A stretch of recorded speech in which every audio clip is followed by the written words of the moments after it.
It is the indifference, it is the inhumanity that is fueling violence. The world should start recomposing the new world order, starting with Palestine, which is the strongest symbol of justice. Nous vivons aujourd'hui une actualité dramatique. Since his historic speech at the UN Security Council, declaring France's opposition to the US invasion of Iraq, former French Prime Minister Dominique de Villepin has been an outspoken critic of Western military interventions around the world. On a Gaza, c'est un véritable scandale sur le plan de la démocratie. Et tout cela au nom de quoi? Au nom de la guerre. Ah, c'est la guerre, c'est comme ça. My name is Fatima Bhutto, and in this special interview for Studio B, I'll be talking to Dominique de Villepin about the war on Gaza and why he believes the international community has failed to act.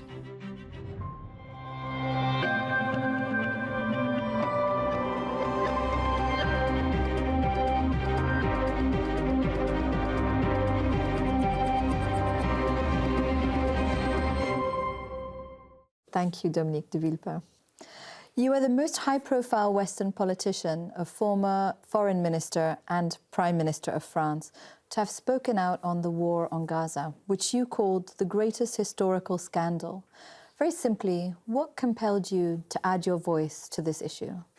Well, there are many personal reasons. I was born in Morocco. My family lived in Algeria.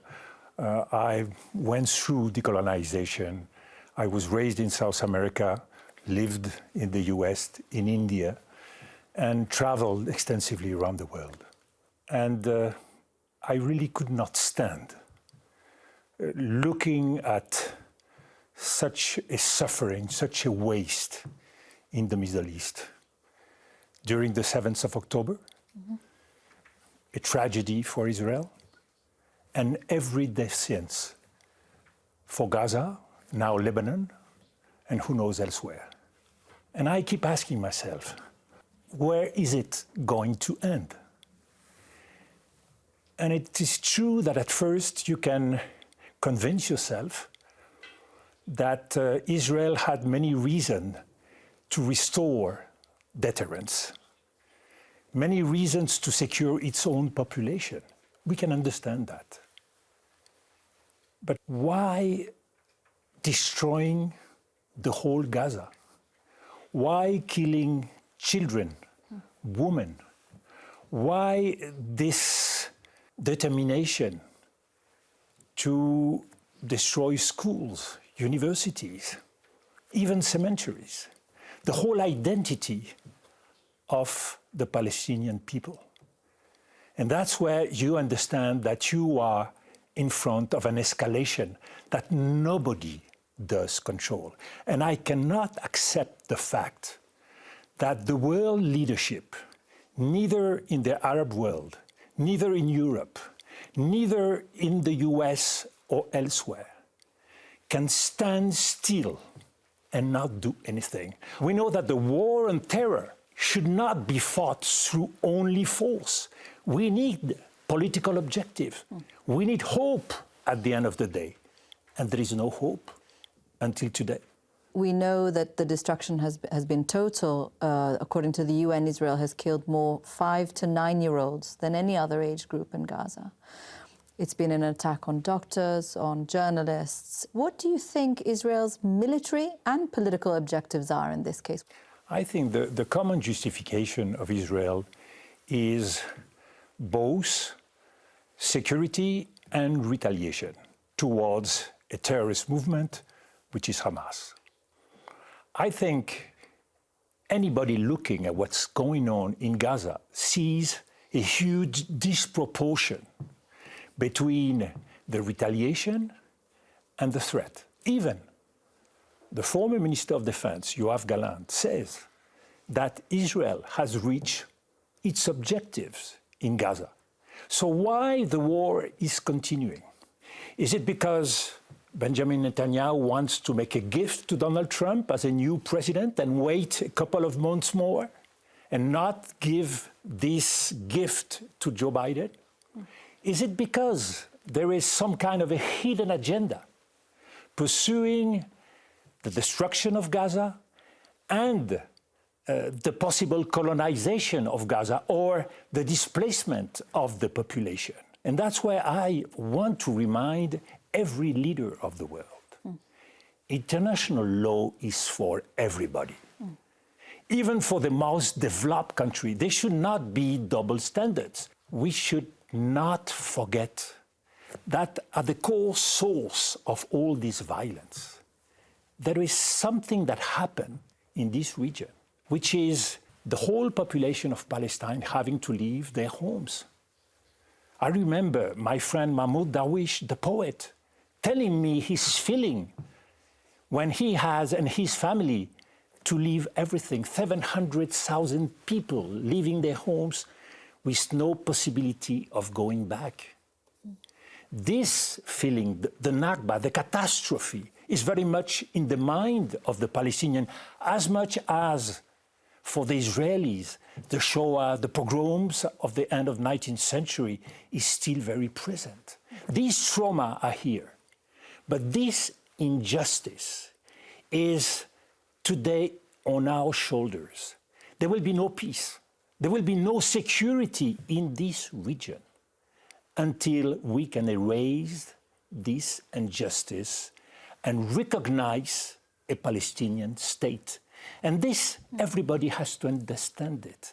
Donald Trump, as much as the European leaders, as much as the Arab leaders, some people think that in the hidden agenda of some of these countries, they are happy to see the liquidation of terrorist organizations. Yes, but nobody would be able to liquidate, to erase the Palestinian requirement for justice. In your speech at the United Nations Security Council in 2003 against the Iraq War, you warned then that the credibility of the West was at stake.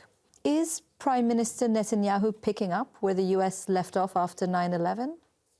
I think that Benjamin Netanyahu is very much using geopolitics to his own personal benefit. He has very much in mind the idea that for Israel it would be a lot easier if it could legitimate what the current Israeli government is doing every day in putting forward the risk of a clash of civilizations.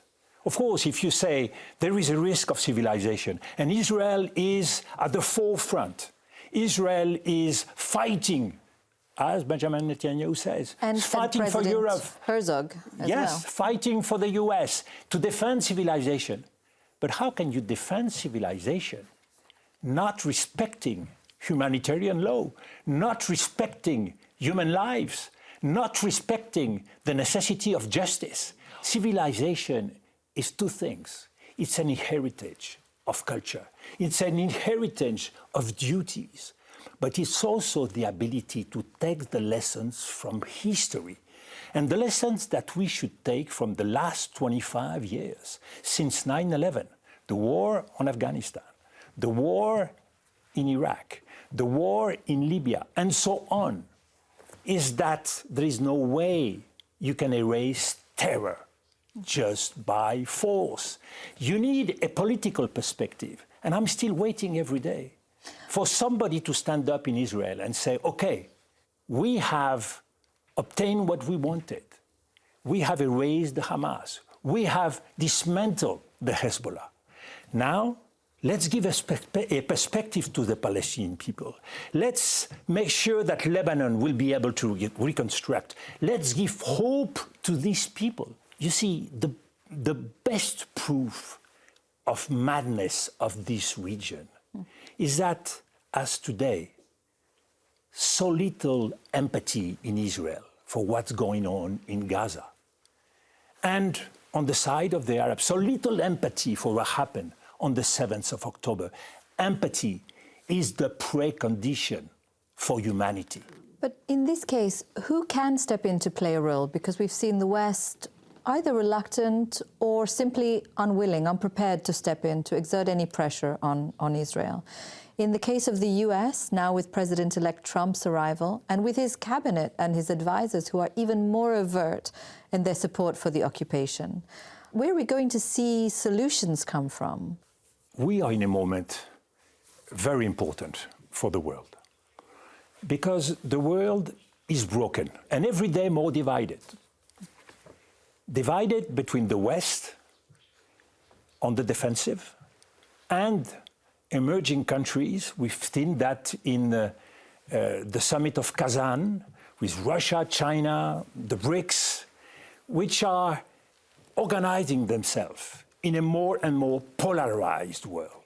So we are at a turning point. And that's where Donald Trump comes. And Donald Trump is a man totally unpredictable. This brings both a liability, a responsibility, but also an opportunity. The opportunity is that we know for sure that Donald Trump wants to put back on the agenda the Abraham Accord. He wants to look at the region on a transactional way. Economic, technology, betting on the strong countries, Israel, Saudi Arabia, trying to solve the Iranian matter. So the question now, in the next 2 months, is a window of opportunity for the region, as well as for Europe, to get together, united, and to send two messages. Mm-hmm. The first one, we are united, and there is no way we are going to accept any deal unless we go for a Palestinian state. Saudi Arabia now is in a position of leadership in this region. Strategic leadership, political leadership, religious leadership. So there is a position of Saudi Arabia because Saudi Arabia is at the center of the agenda of both Israel and the US. They are betting on Saudi Arabia to create an axis of stability, and Saudi Arabia accepting the Abraham Accord. And of course for Europe, which has fought for many, many decades for the two-state solution, it is a fantastic opportunity to put their weight to support the Arab countries. But do you think that the Palestinian people, because they are largely absent in this process so far, do you think the Palestinian people have any faith in Saudi Arabia as a negotiator for peace? I think that it is a process. We should create the possibility of a new governance for the Palestinians. We should create a process for a new governance in Gaza. We should have a clear perspective of unifying Gaza, the West Bank, and East Jerusalem. So it is a process of responsibility. We know that the Arab countries are ready, with the support of the UN, to create an interposition force. We know that they are ready to participate to the next administration of Gaza. But we know at the same time that Israel is preparing everything in Gaza to take over the control of the region. The Nectarim corridor, the Philadelphia corridor, a buffer zone around Gaza. At one point, we should say stop to Israel. And so why doesn't Europe tell them to stop? 13, 14 months in, why hasn't a single European country done that? I think the European should get united. They will have to do so just to defend their own economic situation. They should do it on the basis of justice. And we have another reason to support such a strategy. The fact that the world order of 1945, the world order of 1991 is dying because it is an unfair order. It is criticized by all the BRICS, by all the emerging countries, by all the poor countries of Africa, South America. It's time to recreate a new order. And my profound belief is that the world should start recomposing the new world order, starting with Palestine, which is the best and strongest symbol of justice. So what could France, for example, do in concrete measures that they haven't done so far? Because we've heard some pushback from countries like Spain, for example, but in terms of actual steps, what can we do? I think the one thing that the European could do would be collectively to launch the movement of recognition of Palestine as a state. President Macron said, we favor such a movement, but it is not the right moment. But I'm asking, what is the right moment? I think it is an incredibly important move. Why? Because we see the despair in the region. And my profound belief is that if we don't do nothing, then at the end of the day, we will see terrorist movement taking the advantage, using the revolt, using the anger of the region to relaunch new attacks. I think we should put at the starting point the creation of Palestine as a nation state, just to show the Palestinians that we are serious, we are committed, and then do the real and difficult work. So when you talk of a Palestinian state, are we talking about a state that would be on 22% of what was historic Palestine? I think that if you are a young Palestinian, the question is not so much the size. You see, ideology has been dominating the region for decades, since 1948. At one point, if you are a Palestinian, what do you want? You want a future. You want a home. You want the possibility of having a sovereign country. This is what you want, very concrete things. So of course, the Hamas will say, no, we don't want that. And Israel, presumably. And of course, Israel. And the Hamas and other terrorist organizations would say, no, what we want is to eradicate Israel. That's ideology. And one of the biggest dangers for the region is that what used to be a political issue, the question of Palestine, is today more and more a religious issue. And we know that when those issues are put on a religious basis, there is no end. No end to hate, no end to violence. So we should be careful in entering in the deep subject of creating a future for the Palestinians and the possibility also for all the Arab world, which is very important, to try to begin to work together. The unity of the region, the solidarity in the region, the economic perspective. It is one of the richest regions in the world. And you have failed countries, poor people, a strong division between rich and poor. All this could be solved through a Middle East regional agreement. You could launch a new future for the region, starting with the principle of justice. And why Benjamin Netanyahu is putting so much energy in what he's doing? Of course, to save his own life, but also because he wants to eradicate, to erase the Palestinian question in order to realize what the maximalists in his government, the messianic people in his government, Ben-Gvir, Smotrich, want, which is a great Israel.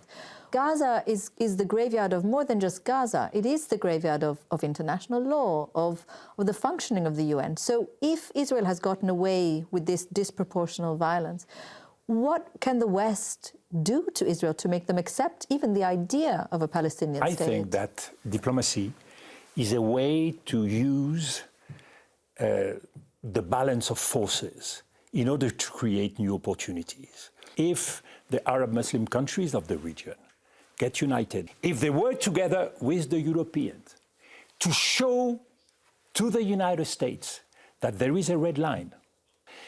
We should remember in 2018, Donald Trump advocated the transfer of the capital from Tel Aviv to Jerusalem. He defended in 2020 the Abraham Accord. He supported a peace plan with no perspective for the Palestinians.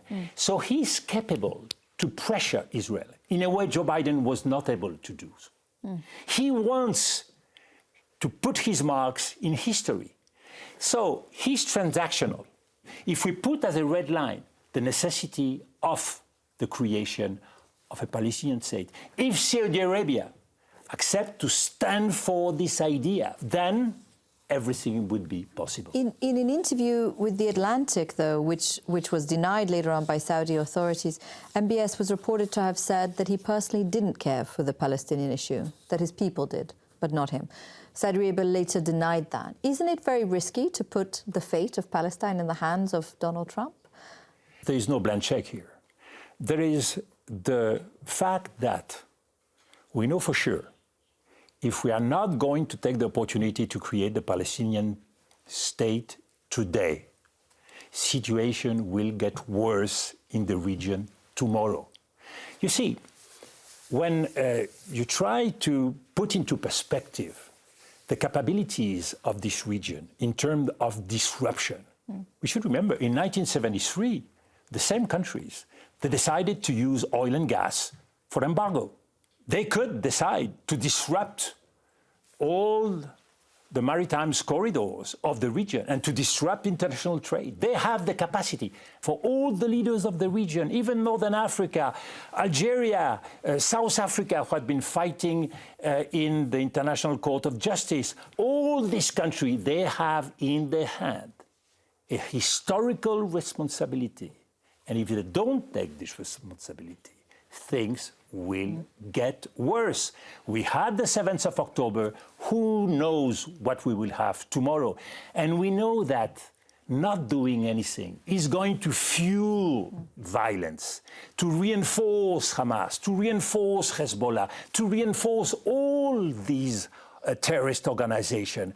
It is the indifference, it is the inhumanity that is fueling violence. And that doesn't mean that we should forget the situation in Sudan, the situation in Ethiopia, the situation in Congo, the situation in Ukraine. But a new world needs to start. A new world order needs to start through action. And action can start tomorrow in Gaza and in Palestine. Dominique de Villepin, you're a politician and a diplomat with over 4 decades of experience, and you recently said that the irony of history is that sometimes when we are at the bottom of the abyss, something happens that can allow hope. It certainly feels in many ways that we are at this bottom already. What exactly do you feel we must be hopeful about going forward? Well, I think there's something very basic that we need to do every day. Just look at those little children of Gaza. What future will they get? Think about those little children in the northern part of Israel or in the southern part of Lebanon. What future? Bombs, more bombs, violence, death. Is this the future we wish for these people? And to end up this vicious circle of violence, we need to restart everything. And the world is going to fall apart. Globalization is going to fall apart. You see, all the people looking for getting richer, that's fine, but they won't get any richer if our world is going to be divided. In one part, the rich countries of the West, another part, the countries of the global South, with such a resentment that every day we will feel, even inside our countries and in the rest of the world, this danger as a threat to security and stability. And you see, there's something diplomats know well, which is the ruse of history. The last very important ruse of history has been Russia and China getting together. Nobody had thought before that this was possible. So why tomorrow cannot we dream to have Saudi Arabia and Iran getting along one another and creating a new balance of forces in the region? Every time I go to the Middle East, I look to these people for decades, for centuries, they've been waiting for something to happen. And I see people getting richer in those countries, in the Gulf states, and I see the gap in between the people and the elites. This is not acceptable. This is a huge risk for the region. So humanity, justice, realism, pragmatism, this should be on the agenda for all of us. Well, here's to a future of justice and peace. Thank you, Dominique de Villepin. Thank you so much, Fatima.